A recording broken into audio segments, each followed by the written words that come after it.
masih menjadi anak-anak yang sujud kepada Allah, rukuk kepada Allah, takwa dan soleh, mendoakan kedua orang tuanya, berarti warisan kita berhasil. Naudzubillah, naudzubillah, naudzubillah.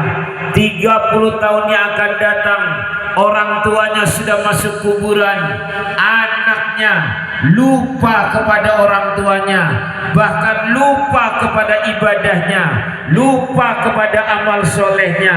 Naudzubillah, naudzubillah. Berarti warisan kita gagal. Maka hadirnya kita malam hari ini, duduknya kita malam hari ini, berkumpulnya kita malam hari ini dalam rangka satu niat, menyelamatkan anak keturunan kita, supaya anak-anak kita selamat. Makanya kita selalu kumpul seperti ini. Amin ya rabbal Alamin. Bersyukur yang pertama, alhamdulillah kita panjang umur. Amin. Alhamdulillah. Selalu kata-kata ini menjadi kata-kata awal saya, supaya meresapi, merenungi nikmat umur yang Allah berikan kepada kita, supaya tidak menjadi orang-orang yang mengkhianati, pengkhianat kepada Allah. Dikasih umur oleh Allah, dikasih nikmat oleh Allah, tapi berkhianat dan durhaka kepada Allah. Naudzubillah. Yang pertama panjang umur. Yang kedua, ini yang sering saya sampaikan, udah panjang umur, senang sama ibadah. Nah, ini nilai plus. Ini nilai plusnya. Banyak orang panjang umur tapi tidak senang dengan ibadah. Banyak orang senang dengan ibadah tapi umurnya pendek. Baru umur 40 tahun sudah dipanggil oleh Allah. Umur 45, 46, 47 sudah dipanggil oleh Allah. Padahal orangnya senang ibadah, senang amal soleh. Maka nilai plus inilah yang harus kita jaga. Sekarang tugas kita tinggal istiqomah. Amin. Amin. Ya Rabbal Alamin. Artinya selama masih kita ingin dengar nasihat, senang ngaji, senang ibadah, senang amal soleh, itu bagian daripada indikasi Allah peduli sama kita. Maka selalu saya sampaikan, mayyuridillahu fi khairan yufaqihu fiddin. Kalau Allah menginginkan orang itu baik, Allah menginginkan hamba itu baik, maka Allah akan memberi petunjuk, mengiring, membawa orang itu senang dengan amal baik, senang dengan tempat baik, senang bergaul sama orang baik, senang berkata-kata baik, senang dengan nasihat-nasihat baik. Itu tandanya Allah peduli. Naudzubillah, naudzubillah. Kalau Allah udah gak peduli sama kita, mau sholat mau kagak, Allah udah gak peduli. Mau maksiat mau kagak, Allah udah gak peduli. Mau berbuat baik gak berbuat baik, Allah udah gak peduli. Tanda-tandanya Pak Ustaz, tanda-tandanya Allah jauhkan dari nasihat, Allah jauhkan dari peringatan, Allah jauhkan dari nasihat-nasihat baik. Maka saya selalu sampaikan, bersyukurlah kepada Allah ketika hati kita tidak pernah nolak nasihat. Masih ada Pak Ustadz, kiai, alim, ulama, habaib, orang tua, engkong, buyut, bahkum, bauti, orang soleh yang terus memberikan nasihat kepada kita. Itu tandanya Allah peduli sama kita. Kalau sudah nggak ada lagi yang mau ngasih nasihat, jangan-jangan Allah udah nggak peduli lagi sama kita. Kita berbuat maksiat udah nggak ada lagi yang mau nasihatin. Kita berbuat dosa udah nggak ada lagi yang mau nasihatin. Ketika dinasehatin hati nolak, ketika dinasehatin hati ngelawan, ketika dinasehatin hati nggak bergerak. Jangan-jangan Allah sudah tidak peduli dengan kita. Maka saudara-saudara sekalian, alhamdulillah saya termasuk orang yang bersyukur nih Pak Ustadz. Alhamdulillah. Ya, saya dulu hadir ke tempat ini selamatan rumah. Ya, ketika itu ya.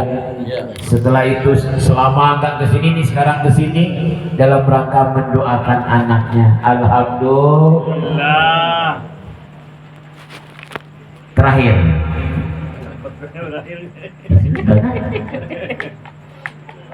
Tungguin guys,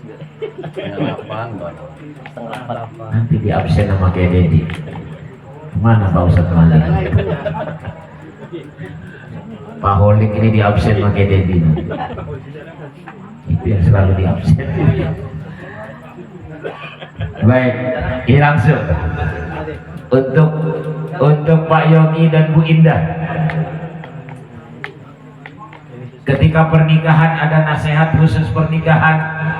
Ketika sekarang sudah mendapatkan hasil ada nasihat juga. Satu, Bu Indah, ingat ya, untuk pengantin lama juga nasihat. Lama hal. Untuk Bu Indah, ini kebiasaan kita ini. Jangan cuman mendoakan anak ketika masih dalam kandungan. Subhanallah, ketika hamil nggak pernah lepas yang namanya Yusuf Maryam, Yusuf Maryam, Yusuf Maryam. Baca surat Yusuf, baca surat Yusuf, baca surat Maryam. Begitu ngebrojol, Maryam hilang, Yusuf hilang. Bukan itu yang penting, yang paling penting begitu keluar sehat sempurna, saat itulah surat Maryam dan surat Yusuf itu menjadi penting. Artinya apa? Begitu Muhammad Nayyib ini sekarang sudah keluar, ingat kapan hari lahirnya. Hari Rabu Pak Ustadz lahirnya. Bu Indah, setiap hari Rabu baca surat Yusuf. Hadiahkan untuk Ananda Muhammad Nayyib supaya akhlaknya seperti Nabi Yusuf. Bukan mukanya udah kayak Yogi itu mah. Senyum lagi. Ya kalau muka itu gantung bapak sama ibunya. Ketika baca surat Yusuf, niat saya baca surat Yusuf ini tiap minggu. Ingat itu. Tiap minggu, tiap hari kelahirannya baca surat Yusuf itu. Saya hadiahkan untuk anak kandung saya, mudah-mudahan tumbuh akhlaknya seperti Nabi Yusuf. Juga bapak-bapak kita semuanya nih, kita bukan cuma Pak Yogi, kita semuanya ini jangan tenang-tenang, jangan leha-leha. Sekarang ini kan enak banget ngomong, anak saya pendiam Pak Ustadz, nggak mungkin macam-macam. Hari ini pendiam, kita nggak menjamin 3 hari akan datang. Anak-anak saya nggak pernah keluar dari kamar Pak Ustadz. Lah ini yang bahaya, yang nggak pernah keluar dari kamar ini. Begitu keluar liar banget. Medsos yang seperti ini. Maka satu kuncinya sekarang, jalin hubungan dengan Allah. Jangan pernah lepas ikatan kita dengan Allah. Ya, terakhir saya tutup ini. Sering banget saya sampaikan, Quran itu tidak pernah bicara tentang rumus anak soleh. Nggak ada. Quran nggak pernah cerita rumusnya anak soleh seperti apa, nggak ada. Quran tidak pernah cerita rumus anak soleh. Tapi perhatikan, begitu Quran bicara anak soleh, isinya doa. Rabbi habli minas solihin, Rabbi ja'alni dzurriyyatan thayyibatan, Rabbana hab lana min azwajina, Rabbi ja'alni muqimas shalah. Semuanya doa. Apa? Allah mengajarkan dengan tegas, kalau pingin punya anak soleh, doain. Doain. Kata Allah, bukan cuma dimanja secara materi, dimanja secara jiwa, dimanja secara raga. Hei orang-orang alam raya, Presiden, saya berwasiat sesuai dengan apa yang saya sampaikan.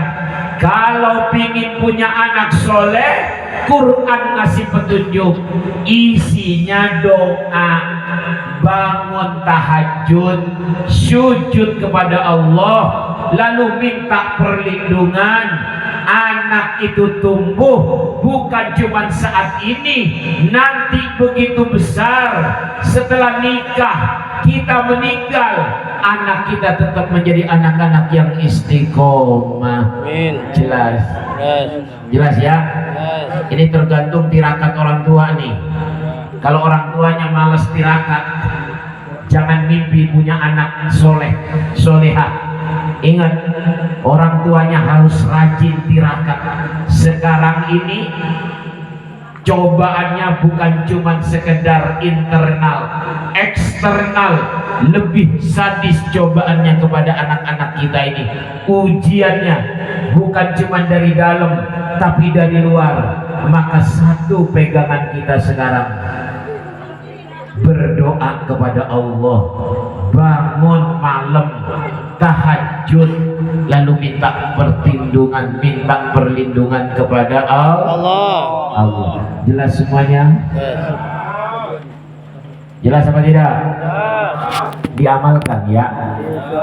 Dan giliran diajak doa susah, diajak zikir susah, diajak tahajud susah.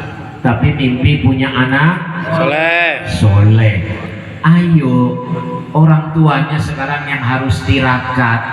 Sama seperti orang tua kita dulu, kakek nenek kita dulu 30, 40, 50 tahun yang lalu, doanya kakek kita cuma satu, punya keturunan yang soleh. Alhamdulillah, sekarang kita menjadi orang yang senang ibadah.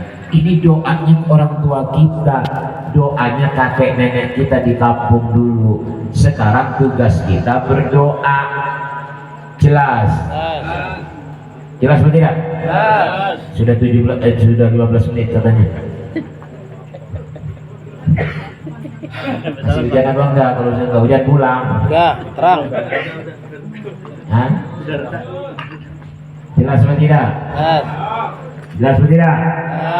Saya tutup dengan satu cerita. Ini cerita familiar, cerita biasa ini. Ini cerita ada di buku pelajaran kalau di pesantren. Ada seorang raja sedang inspeksi mendadak, sidak ke kampung. Di tengah jalan nemuin kakek lagi nanam kelapa. Ditanya sama si raja, "Hei kakek tua, ngapain kau nanam kelapa?" Si kakek tua ini nggak menjawab. 2 kali dipanggil sama si raja ini, "Hei kakek tua, kenapa engkau nanam kelapa?" Nggak dijawab juga. Panggilan ketiga, "Hei kakek tua, apa engkau budak?" Bangun kakek tua ini, lalu kakek tua ini berkata, "Kenapa engkau bertanya seperti itu?" Apa jawaban raja? "Engkau sudah tua renta, tulang-tulangmu sudah rapuh, kulitmu sudah keriput. Mungkin sekarang kau nanam kelapa, kelapanya belum berbuah, kamunya sudah meninggal." Ini Pak nih, jawaban dari kakek ini. Apa nih jawabannya? Ini yang saya ambil hikmahnya.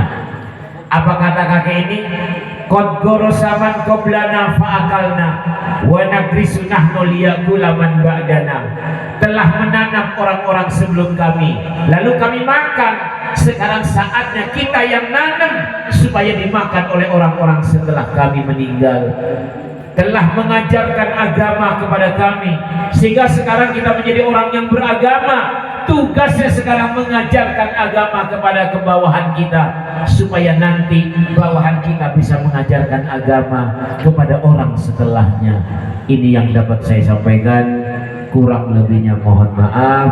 Ihdinas siratal mustaqim, siratal anbiya'i wal mursalin, wabillahi taufiq wal hidayah. Salam.